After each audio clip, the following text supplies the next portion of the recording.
Cheers, big ears, and welcome to the Beach Travel Wine Podcast. We are your hosts, Leanne. And I'm Lyle. And we are not your usual travel influencers. No, we've decided we want to be travellers that travel under the influence. Okay, good joke? Reasonable. Well, there's plenty more where that come from. So join us as we travel the world, one wine at a time. Hello everybody and welcome back to the Beach Travel Wine Podcast. We're looking out here at the ocean today and it's a beautiful sunny day here in Queensland, Australia. But today we are actually travelling virtually back to Spain to one of the most fascinating cities you can visit, which I was going to tell you all about, Cordoba. Buenos dias, Leonita. Oh, hello, darling. Cordoba. It's in southern Spain, in the region of Andalusia, and it sits on the southern bank of the Guadalquivir River. It's less than 2 hours by fast train from Madrid, and the tickets are about $100 one way. I love the way the fast train just gets you around Spain really easily. It's 2 hours, which is probably a bit too much for a day trip, but it's an easy trip to get there. Yeah, but it's pretty cless to Seville, and if you're going to, whether you stay in Seville and do a day trip to Cordoba or Cordoba to Seville, because they're both. I think they both need more than a day trip, but yeah, I think sure, people do day trips. But they're both equivalent in historical significance, and they're just beautiful. So tell me about. It's quite a big city too, isn't it? Yeah, they've got a population of about 345,000. Back in the year around 935, Cordoba was considered to be the world's largest city. Yeah, isn't that just fascinates me? The world's largest city. Sure. It's also renowned for its leather manufacturing and also silversmiths. So leather handbags and all that sort of stuff, I guess. Leather. Leather. And silver. So, yeah, silversmiths. Right. Yeah. So, and isn't it it's got the world's largest or the Spain's largest olive plantations? Yeah, it has, yeah. It's the main area growing. And you know that when you're going through the countryside because it's just olive tree after olive tree after olive tree.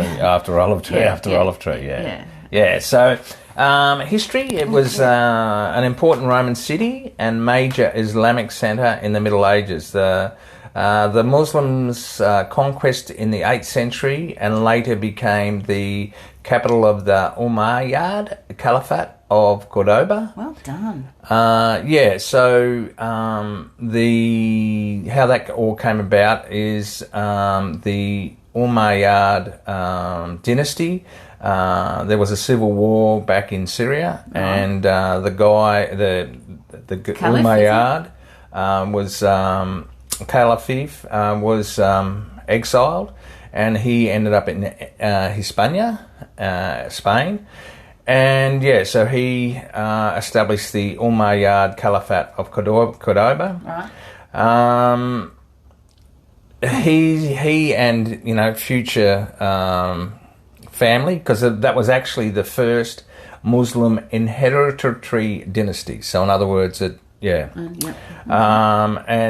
his successors were quite interested in knowledge and learning, and so that established Cordoba very much as a sophisticated society, and obviously that's where a lot of its wealth, because they actually imported professors and that sort of thing from other universities. Yeah, they were very, very keen. They established big libraries and all sorts of things. Okay, and am I right in saying that, a bit like Toledo, the different cultures sort of managed at some stage to live pretty happily side by side? Yeah. It was basically the Muslims, Jews and Christians. And in fact, when we get to the Mesquita, which is the big mosque there, as I understand it, the Caliphate actually paid because they shared the mosque, and eventually the Caliph offered money to the Christians so that they could go and rebuild old churches so that, they had somewhere to pray. But, there was just too many Muslims and Christians to stay in the one mosque. Well, let's talk about the Mesquita. Unless you've got something else you want to tell me. Basically, just following the Christian conquest in 1236, it became part of the Crown of the Castile.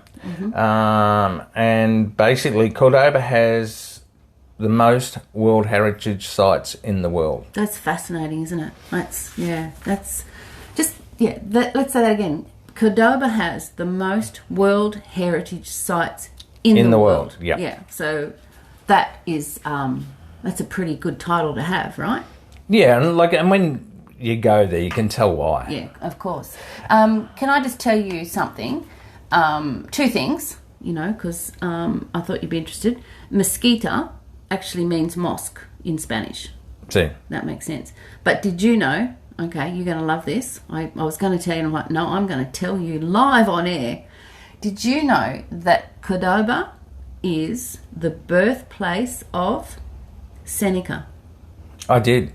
Oh, okay. I thought you would have told me that. Yeah, then. actually, if you remember, there was a bust of Seneca in the Alcazar. Ah, there you go. Okay, you did know that. Well, because you like a bit of old Seneca philosophy. Philosophy, yeah. Stoicism, and what is it? Is that what they call it? Yeah, Stoicism, yeah. Yeah. Oh, well, there you go. That wasn't that interesting. It was. I'm just impressed that you knew that. Thank you, guys. The Mezquita of Cordoba. Yes, let's talk about it, because that's why most people go, I think, or know about Cordoba is the Mesquita. And look, we've tried to,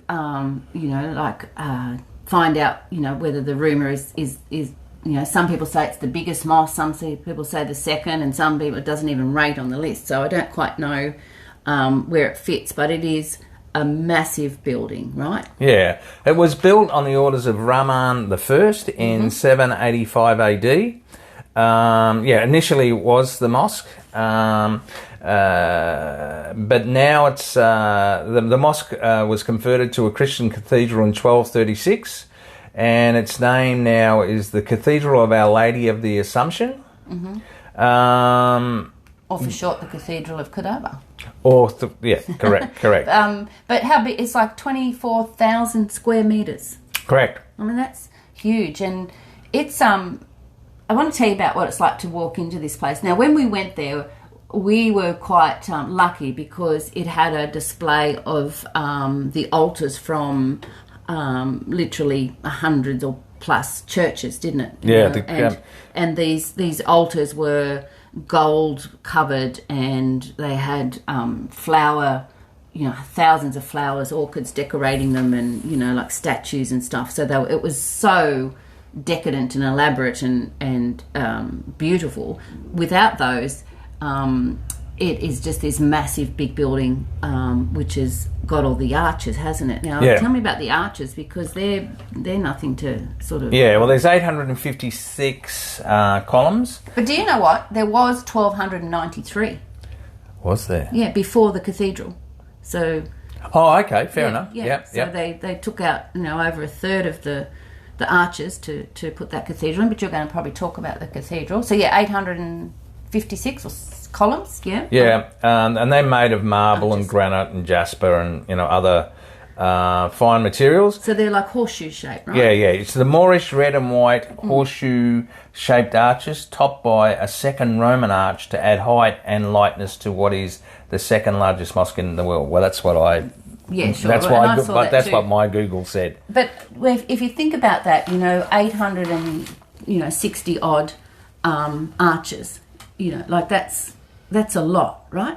Oh, it's huge. Yeah, you can't stand in one spot and see the other side, can you? No. It's just even without all those church altars, it's just overwhelming almost. Like I had to sit down and have a little rest because I was just not, I was just like, I've never seen anything like this. I never knew there was anything like this, on such a scale, and then that's just the size of it, and then you walk around the corner, and what is there? Yeah, the cathedral. A full size Catholic cathedral. Yeah. With the choir, part and the area with all the wooden timber carvings and the high ceiling, and I imagine it's the only mosque in the world with a full-size cathedral in the middle, right? Yeah.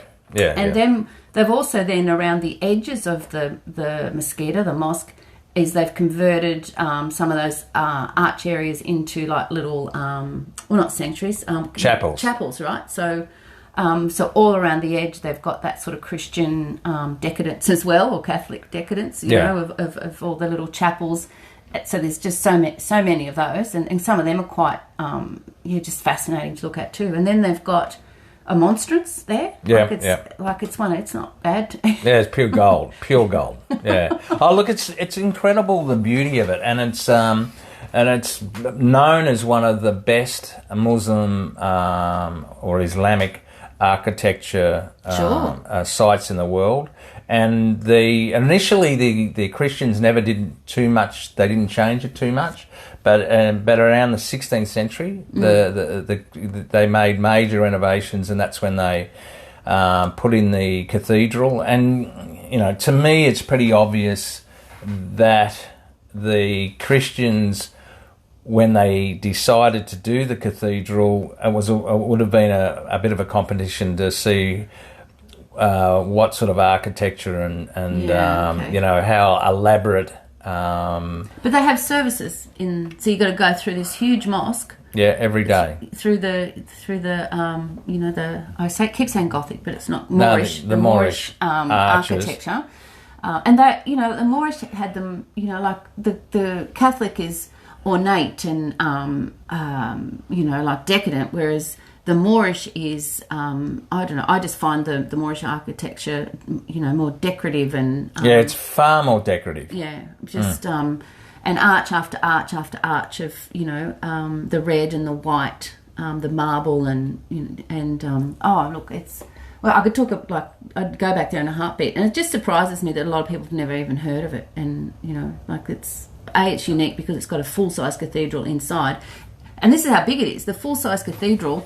what would it take up? 20% of the mosque? So you can walk around the Mesquita for, ages and not even know that, around the next corner is this full cathedral. That's a fair call. Absolutely. Yeah. Is there anything else you want to talk about the Mesquita? Well, outside is obviously the standard Plaza de Naranja, like all these mosque... Moorish places had a plaza outside where they grew orange trees, didn't they? So there's one of those as well. Quite a big courtyard one, isn't it? Yeah, and apparently the palm trees, they've dated them back to the 900s. Oh, and there's 4 entrances into the... the Mesquita. The Mesquita. Look, it's too hard to describe how absolutely magnificent it is. Yeah. Well... Let's if you go to our website beachtroublewine.com and go to the blog post on this episode, which is Cordoba, there's some pictures there, but if you want to see the video of us walking through the Mesquita, on our Instagram at Beach Travel Wine, if you go to the story highlights and find the one up the top on Cordoba, you'll see us walking through and me just being totally blown away by my first impression of the Mesquita. But as you said, with the different parish, I suppose. Yes. That's what you'd call it, the parish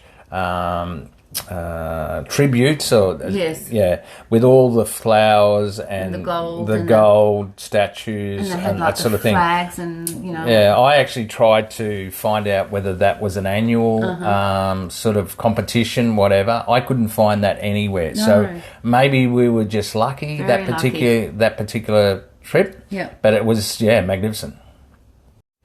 If you see the photos of Cordoba, mostly they are taken from the Roman bridge back over to the Mesquita. Yep. And it's a pretty impressive Roman bridge. I think it's one of the first ones that we sort of came across when in Spain, and it's probably one of the biggest, like it's like Roman bridges, quite popular in Spain, but this one is... Yeah, it's probably one of the largest. It's about 330 metres long, and it's 9 metres wide. Look, it's exactly what you expect to see with a Roman bridge, with like an arched bridge, and it's magnificent. And it hasn't really been changed. Like it's well, originally it was a wooden bridge. Oh, okay. And it was back in the early first century. Yes. And it has actually been renovated and redone many, many times. Most of the current structure dates back from the Arabs' reconstruction in the 8th century. So it's old, is what I... Oh, yeah, absolutely. Yeah. It's not a modern bridge by any standards. No, and that was declared a World Heritage Site in 1984. Is that all? Yeah, 1984. And the most recent restoration of the bridge had a budget of €13.6 million and was completed on the 1st of January 2008. So when you say renovation, I'd say that's maintenance, right? Yeah, maintenance, basically, yeah. But this is one of those bridges that you would walk across and stand to take the money shot of the Mesquita, right? Sure, yeah. sure. And, we've got some nice photos of that. In fact, you've got me. Oh, you did have me on your phone screensaver. I do. I still have you on my screensaver of that particular photo. Standing in front of the Roman bridge, the Puente de Romana de Cordoba. Across which river? The Guadalquivir.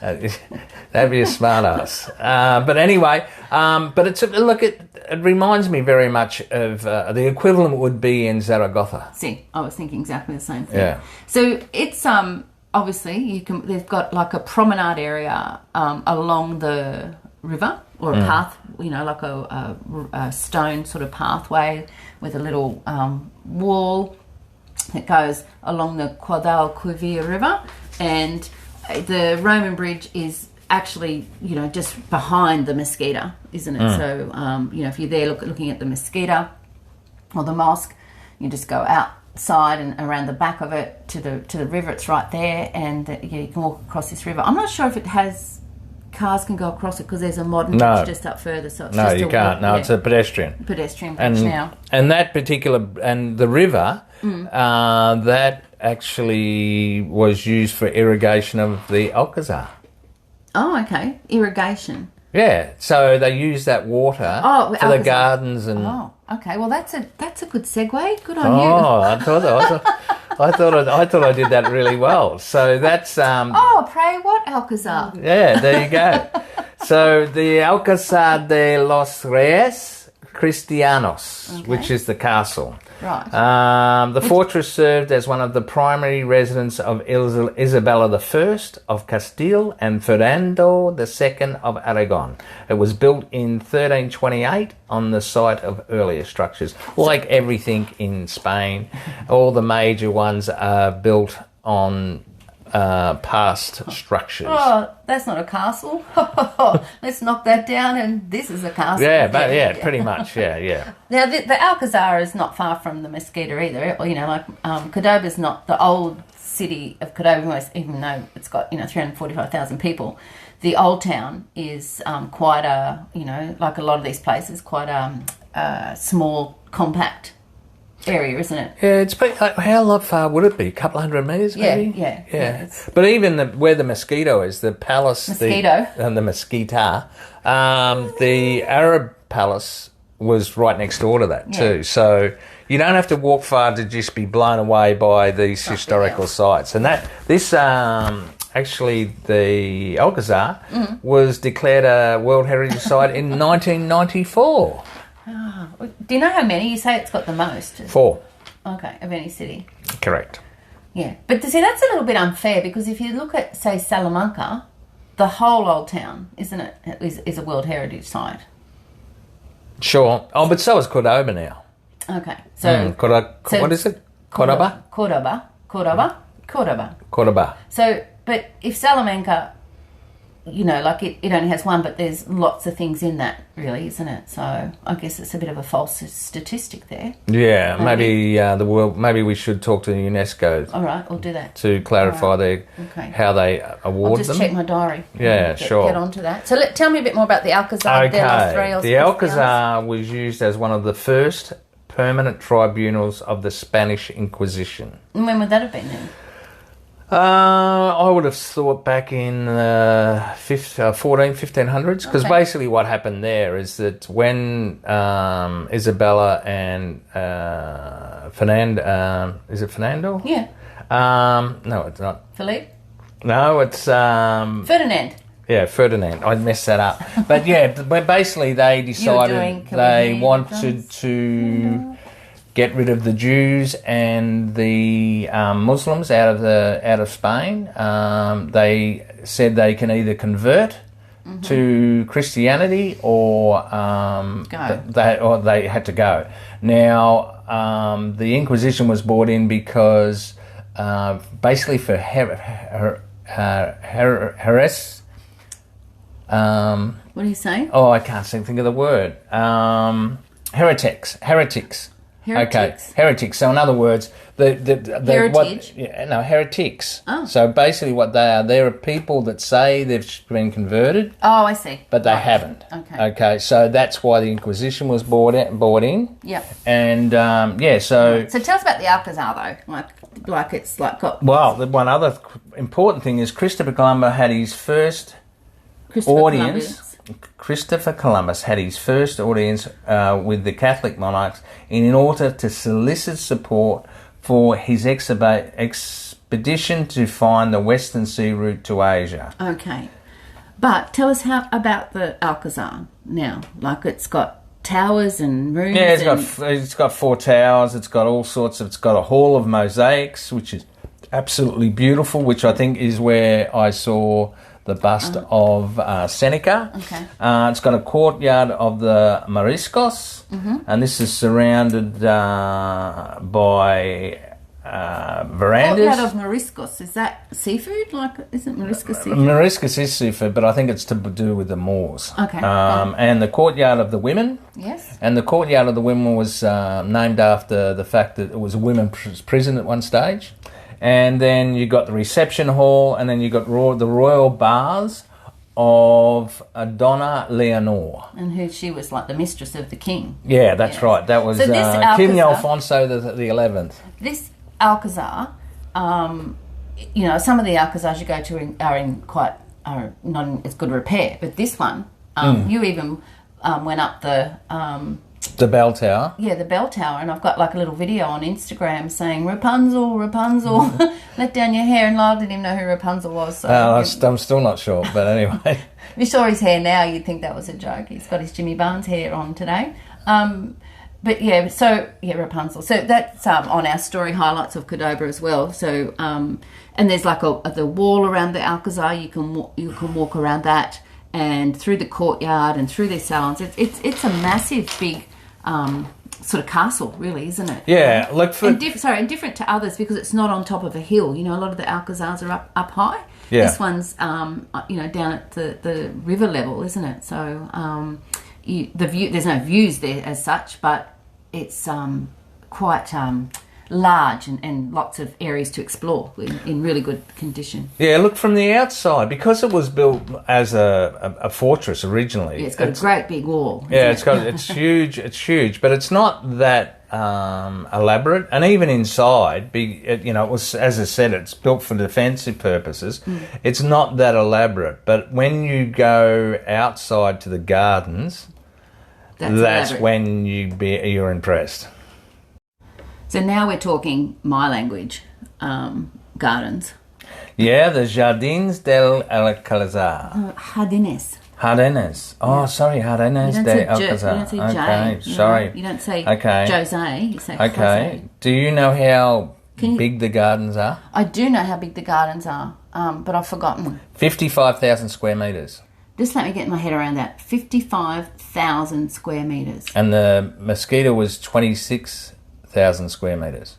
So it's nearly twice the size. Well, it's more than twice the size. Yeah. So the jardines of the Alcazar, or the gardens of the Alcazar, there's a couple of different levels, wasn't there? So there's 3. We walked in. So can I just say how I remember it? You know, you walk from the Alcazar and you're sort of standing on this big patio area, and there's this majestic staircase, right? Yeah. And it leads you down big, wide, steps that, you sort of feel like a queen, sort of descending these stairs one at a time. And the beautiful purple climbing vines, it's not wisteria, but I can't remember the name of it, all over the sides of this staircase, and it takes you down into the garden areas, doesn't it? Yeah. So the garden areas are, can you tell me the levels? Yeah, there's 3 levels. There's the higher garden, the middle garden, and the lower garden. Did you make that up? No. That's straight out of Google.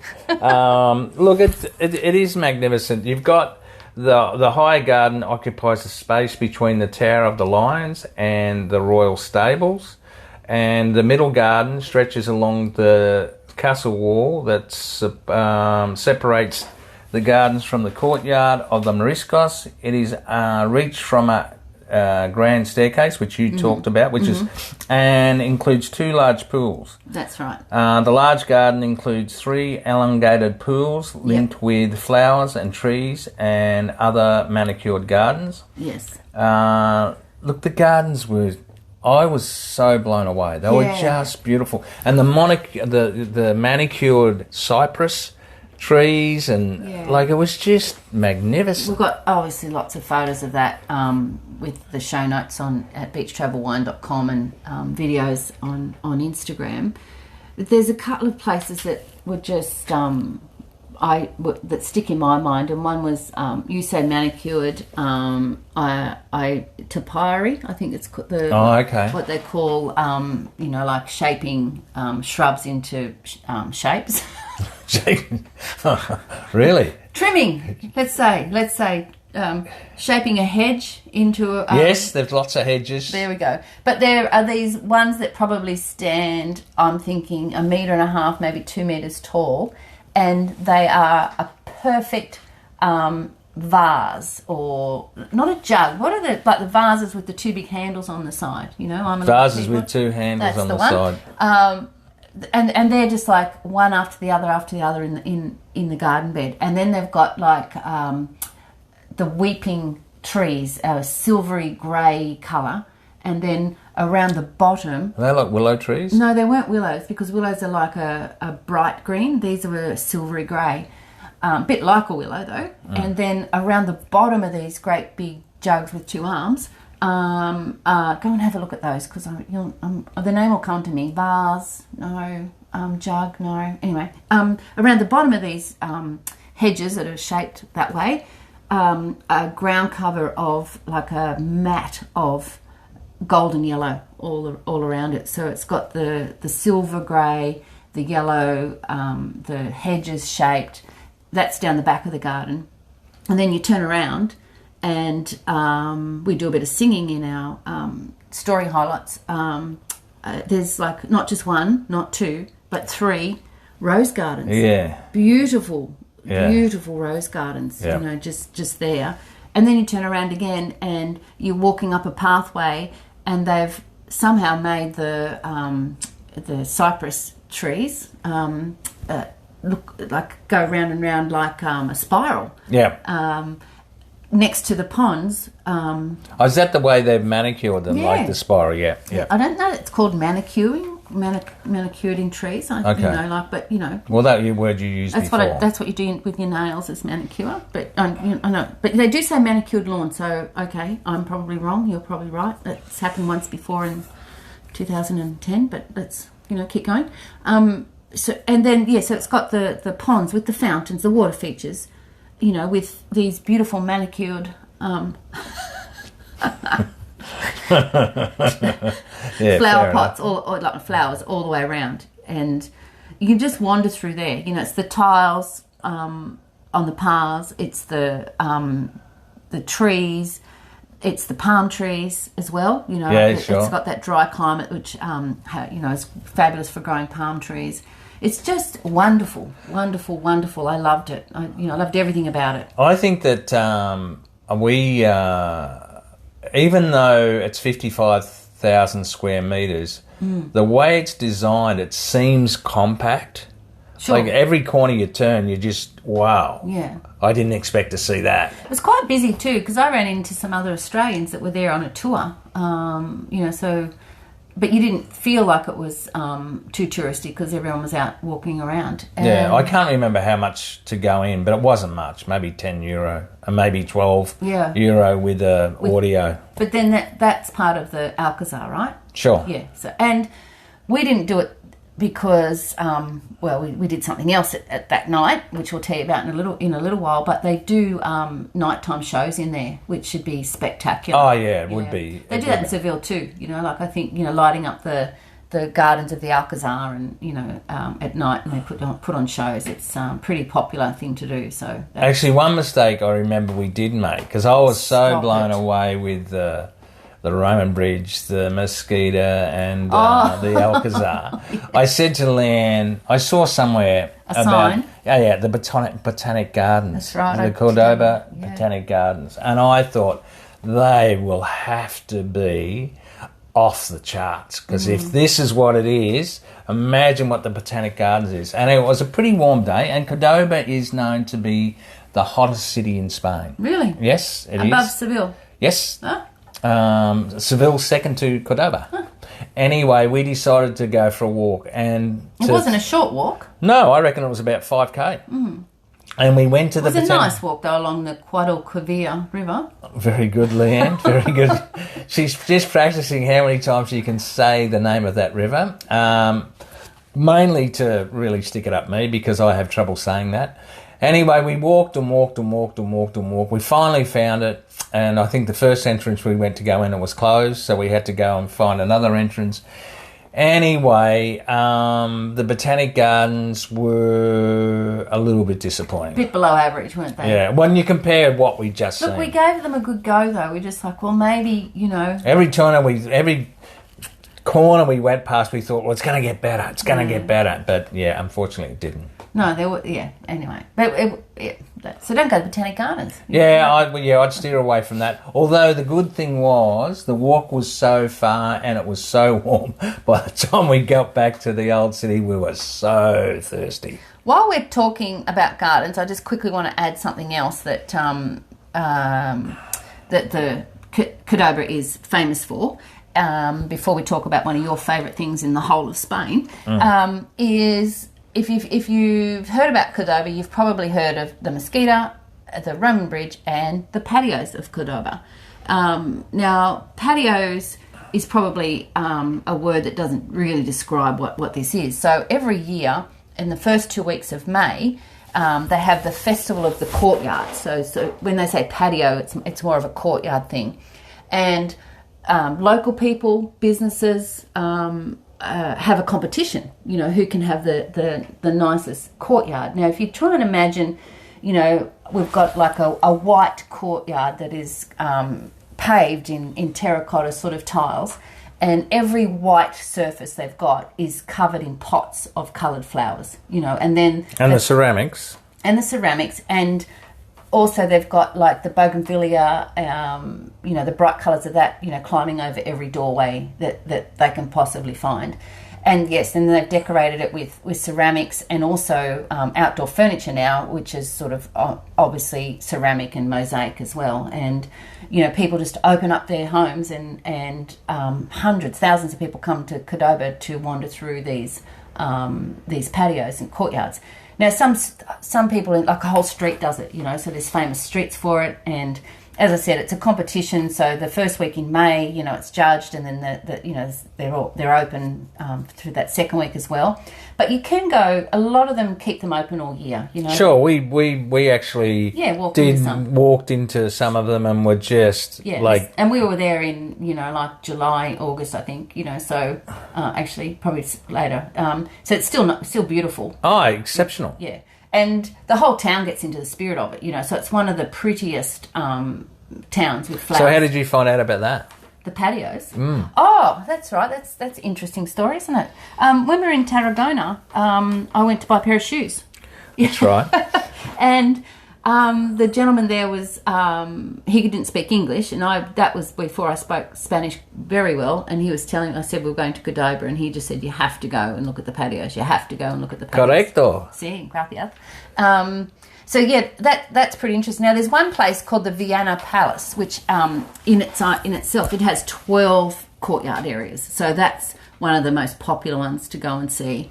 But just Google that, or go and have a look. As I said, we've got pictures on our website, and you'll see some videos of us walking through, like the different some of the small courtyards, even just to go into some of the restaurants. They've got them decorated like that as well. So yeah, with hundreds and basically colourful flowers, as many as they can get in. So yeah, just the first 2 weeks of May, but you can go anytime. In fact, if you go out of those 2 weeks of May, first 2 weeks of May is probably better, because there's busloads and busloads of people come to Cordoba just to wander around and look at those flowers. See or no? See.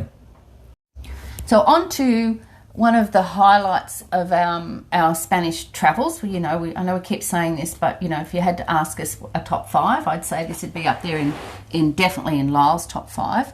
And what we're talking about is the Cabarrizas Reales de Cordoba, or as some in Australia might say, the Royal Stables of Cordoba. There we go. Tell us about them, and tell us what we just didn't go and look at our stables, did we? No, actually, when I was up in the tower and the Alcazar, yes, I looked across and I could see these stables, and it had a.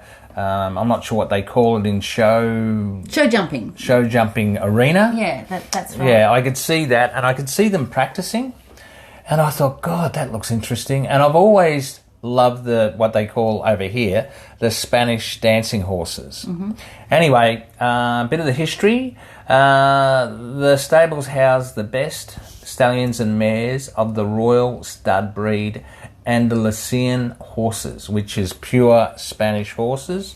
But it's old, right? Oh yeah, by a royal decree of Philippe II on November 1567. The Spanish horse breed with formalised standards was created, and a royal stable was established in Cordoba. So we went to these royal stables. Well, actually, so I'm looking down, seeing it. Anyway, we came out, and we couldn't believe there was like an international horse carriage display competition, and it was like world or European. I think it was European. All these beautiful horse and carriages, and with all the people, their traditional uniforms. Owners with the traditional uniforms on, and the polished boots, the beautiful uniforms. The long dresses, the ladies had long dresses on, and the men had their vests and their riding boots and everything. It was like stepping back in time, and of course the horses were just magnificent. Anyway, we were walking around, and a lady came up and approached Lan and talking in Spanish. And anyway, she was asking me, did we want to go to a show that night? Show, yeah. And it's just, this is one of the things that, when you travel, you just come across these opportunities that you couldn't plan. You just couldn't say, we're going to go here on that day and see this. It just, that's what makes travel so wonderful, doesn't it? And this was just one of those times. And she was selling tickets, which were like 20 euro each, to a show with the dancing horses and flamenco. And also it was going to be special that night because they were celebrating some anniversary, right? And they had the symphony orchestra there as well, and the Cordoba choir. And Lyle's like, and I'm like, oh, really? Horses jumping around? Not really. And then you said, I've always wanted to go and see them. If the horse and carriage, displays anything to go on, it'd be quite nice. So I think we bought the best tickets we could, which were in the front row. Yep. And so you go into the royal stables that have been there since 1520 something, whatever it was. 1567. Okay. And you're just sitting there, and the lights dim, and the symphony orchestra starts playing. Sympathy orchestra. Sympathy. Were you feeling sorry for it? Oh, I was very sorry. The symphony orchestra. Here we go. I'm so used to, saying the sympathy. Yeah. Orchestra starts to play, and to try and describe the atmosphere of where you are and what's about to happen is very difficult. It's not often you're in something like that, and the music was just filled the whole arena, and then all of a sudden these beautiful horses come out, and I'm not a fan of horses, they're a bit big and smelly. I don't mind them running around a racetrack, but these horses, they had, the white horses weren't just white, they were pristine white, glistening white, and, they had brown and black, and even some grey horses. Now, their tails were plaited, they had they were decorated, and the gentleman either sort of, training them or riding them, their costumes, traditional dress. I went back and had a look because, I love looking through the stuff before we talk about it. And please go and have a look at the story highlights of Cordoba on Instagram.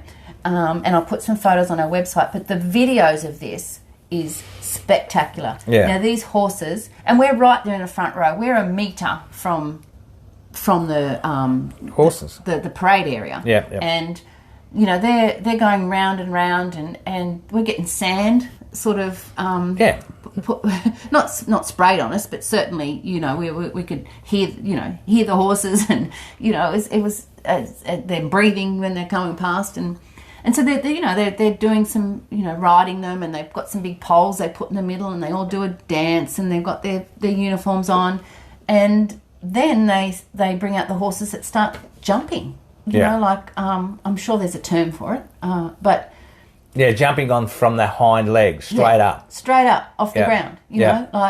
Oh man, the photos I got and the videos I got of that are some of my best work, I'd have to say. Yeah, and like the horses, when they're jumping from their hind legs, they do a kick in the air. So it's not just a jump. There's an actual kick with both their... Like, it's just incredible. Yeah. And the music, I just love the music. And it was all... I couldn't tell you one name of one song, but it was Spanish opera, but that was recognisable. So whether it be Viva España or that style of music, and I absolutely loved it. Yeah, and then you get the flamenco ladies coming out in the back of the horses in their beautiful, beautiful, polka dot dresses and their headdress, and it was glamorous, it was spectacular, it was atmospheric. There just wasn't one thing about that show that wasn't amazing. And just to think we're sitting there where these horses have been bred and trained, for at least 700 years was pretty amazing, wasn't it? Well, how important it was to the locals. You just had to look around. All the gentlemen had, basically suits on, collar and ties. It was very, very important. And it was, like, I think, again, we jagged at Leanne in that... But they do have shows there, like we just happened to get the best one, I think. Yeah, but even the choir, like it was haunting. It was it was good a show as I've ever seen. Yeah, we loved it. We were lucky enough to have 3 nights in Cordoba, and we didn't have a minute to spare in that time. I know a lot of people do it as a day trip, but just knowing that it's got the most World Heritage sites in the world. And all those different things that you can do, and we didn't even leave the old town to go and explore, the shopping areas and stuff around the new town. I reckon you could do 5 days easy. Yeah, Cordoba. So it's definitely, you should put it on your list. Oh, without question. Yeah. We loved the food there as well, didn't we? Oh, the food was beautiful. Unfortunately, again, because we only stayed 3 days, but we actually went to dinner in the same restaurant twice because it was that good. Yeah. We had, I can remember my meal. I had it 2 nights in a row. It was the pork cheek. Mm-hmm. And I remember putting my knife, and it wasn't a serrated knife, I remember putting my knife on the cheek, on the meat, and it was like slicing through butter. It was. I looked at Lee and I said, "Look at this." It's also, I had duck. I remember. You did. You did. Another duck spring rolls or duck, dumplings or something that they were.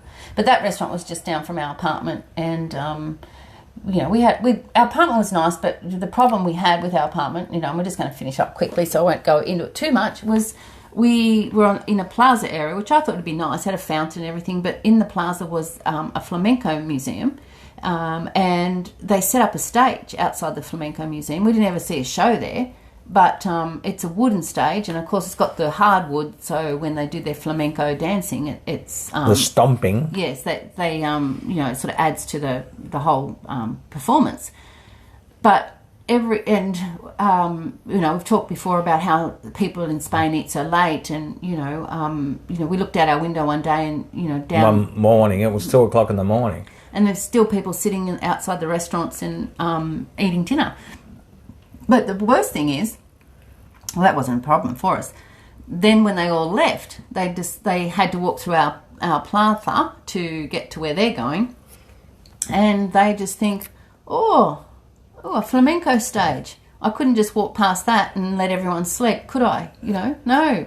I probably could get up there and make a dick of myself and, do a bit of dancing and yahooing. And then, his mate thinks, oh, that looks like a good idea. Was that close to our apartment? You felt like they were actually in the apartment. It just went on and on, didn't it? Until someone, yelled out and they all sort of ran away then, laughing. But yeah, so that we had one night there of not sleeping too well because of that. But but don't take that into account if you're gonna go to Cordoba. I'd say Cordoba. I would definitely go back again. Yeah. Because I don't think... Because a lot of places you go, you see, these monuments once, and that's enough. But no, I would definitely go back to Mesquita. Well, the Alcazar, the and the Alcazar, and the stables. And I would like to go back just because because we know more about Spain now, and more about history. Every time we go, and every time we do a podcast, we're learning more, and you just would like to go back and see things in a different way. I guess. I think for history buffs or people that are right into history, I don't think you could go past Cordoba as being the best. That's a big call. Granada, Sevilla. You got Alhambra and all the rest of it, but everything's so close. But you can go to three of those. You go to Granada, Cordoba, Sevilla, because they're all in the same area. Fair. So we probably didn't talk too much about the food and stuff because we were just there for 3 days and we were doing the touristy sort of stuff. But did you have a favourite place to have a glass of wine? Probably in that restaurant. Yeah. Because the food was so good. And we were. Well, and that restaurant was on the river, so it's a nice. There's a lot of restaurants along the walkway on the river, so any of those places it's nice to have a glass of wine. Yeah, and I think we were really right into the Rueda Vadejos in those days. That's unusual. And it was beautiful.